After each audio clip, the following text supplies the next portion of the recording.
ಬೌದ್ಧ ಧರ್ಮದ ಕಟ್ಟು ಆಕಾರದ ಕೋಟೆಯನ್ನು ಭದ್ರವಾಗಿ ಬಳಸಿ ನಿಂತಿದೆ. ಅದನ್ನು ಬೇರಿಸಿ ಮುಂದೆ ಬಾಳವೆಂದರೆ ರಾಷ್ಟ್ರವೆಂಬ ಭಾಷೆ ಬಂದಿದ್ರೆ ಸುಡಬೇಕು. ನೀನು ಸಹ ಸಂಧಿಗೆ ಸಂಬಂಧಿಸಿದಂತೆ ಅರ್ಜುನ, ಇದಕ್ಕೆ ನಿನ್ನ ಅಭಿಮತ?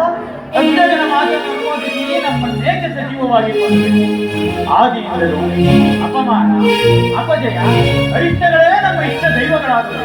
ಅವುಗಳನ್ನು ತೊಲಗಿಸಿ ಮುಂಬರಲು ಪ್ರಯತ್ನ ಪಟ್ಟರೆ ಅಜ್ಞಾನವೆಂಬ ಮಮಕಾರದ ಬಿಟ್ಟು ನಮ್ಮನ್ನು ಮುಂಬರಲು ಬಿಡುತ್ತಿಲ್ಲ. ನಾರಾಯಣನೇ ನಮ್ಮ ಈ ಹೇಳಿಕೆ.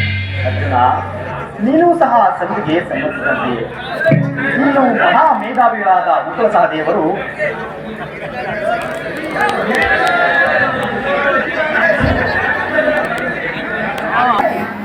ಪತ್ನಿಗಾದ ಅಪಮಾನಗಳಿಗೆ ಸ್ವಲ್ಪವೂ ಗಮನ ಕೊಡದ ಈ ನನ್ನ ಪತಿಗಳ ಅಭಿಪ್ರಾಯಗಳು ಧರ್ಮ ಸಮ್ಮತವೆಂತಲೂ ನ್ಯಾಯ ಸಮ್ಮತವೆಂತಲೂ ಹೇಳಿದರು.